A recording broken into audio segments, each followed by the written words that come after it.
क्या खोजते हो दुनिया में जब सब कुछ तेरे अंदर है? क्यों देखते हो औरों में जब तेरा मन ही दर्पण है? लीडरशिप को लेकर लोगों की अलग अलग धारणाएं हैं।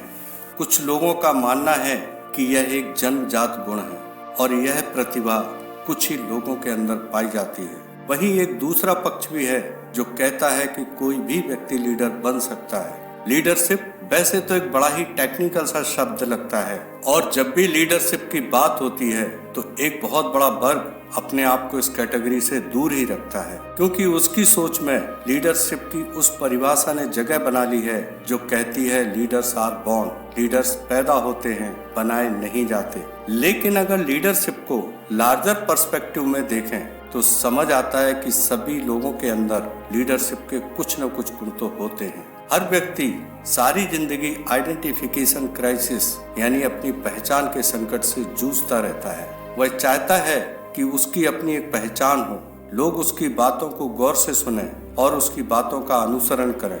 यानी हर व्यक्ति के अंदर नेतृत्व करने की एक छुपी हुई इच्छा होती है, लेकिन वह उस इच्छा को बाहर निकालने से डरता है। और जो लोग अपनी इस इच्छा को सार्वजनिक कर देते हैं और अपनी इस इच्छा को इरादे में बदल लेते हैं, वह लोग लीडर बनने की दिशा में अपना पहला कदम बढ़ा लेते हैं। जब हर व्यक्ति के अंदर लीडरशिप के गुण होते हैं तो फिर ऐसा क्यों है कि कुछ लोग पूरी दुनिया को नेतृत्व देते हैं, वहीं दूसरी तरफ कुछ लोग ऐसे भी होते हैं कि उनकी बातों को उनके परिवार वाले लोग भी गौर से सुनना पसंद नहीं करते।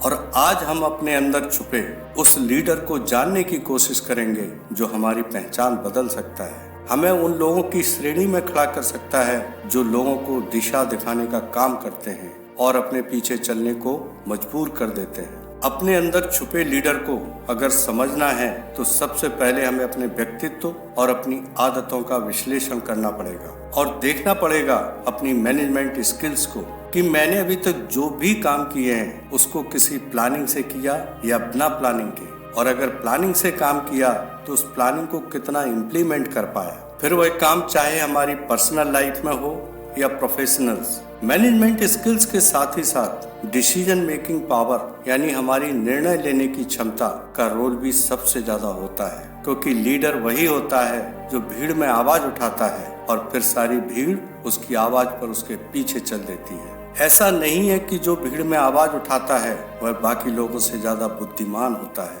और जो विचार वह लोगों के सामने रखता है वह विचार किसी और के दिमाग में नहीं है। बहुत से लोगों के दिमाग में वह विचार चल रहा होता है, लेकिन बोलने का साहस सभी लोग नहीं कर पाते। एक लीडर के अंदर साहस का सबसे बड़ा योगदान होता है। जब हम डर की भावना को अपने अंदर से निकाल देते हैं तभी बड़े फैसले ले पाते हैं, और जब हम बड़े फैसले लेना शुरू कर देते हैं तो हमारा आत्मविश्वास बढ़ जाता है और बढ़ा हुआ आत्मविश्वास हमको बाकी लोगों से अलग कर देता है। मैनेजमेंट स्किल्स और डिसीजन मेकिंग पावर के साथ साथ हमें अपने कैरेक्टर की ट्रांसपेरेंसी को भी देखना पड़ेगा, क्योंकि आप चाहे एक व्यक्ति का नेतृत्व करें या 1000 लोगों की टीम का, आपके विचार और आपके ट्रांजैक्शंस में जितनी ज्यादा ट्रांसपेरेंसी होगी लोगों का आप पर विश्वास बढ़ता जाएगा। और एक सच्चा लीडर वही होता है जो लोगों का विश्वास जीत लेता है। जब लोग आप पर विश्वास करने लगते हैं तभी वह आपका अनुसरण करेंगे। मैनेजमेंट स्किल्स,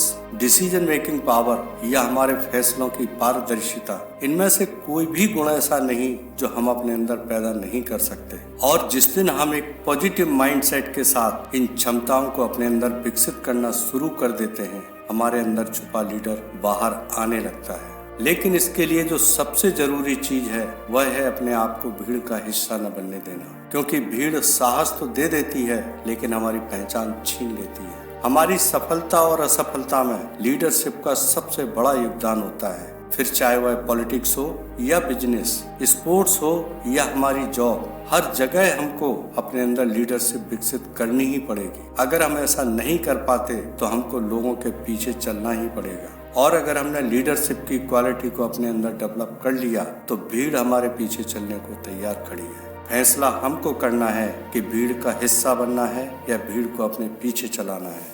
अगर आपको ये वीडियो पसंद आया तो लाइक शेयर कमेंट करें, और हाँ, अगर चैनल पर पहली बार आए तो सब्सक्राइब कर बेल आइकन जरूर से प्रेस कर दें जिससे आपको और वीडियो मिल सकें। धन्यवाद।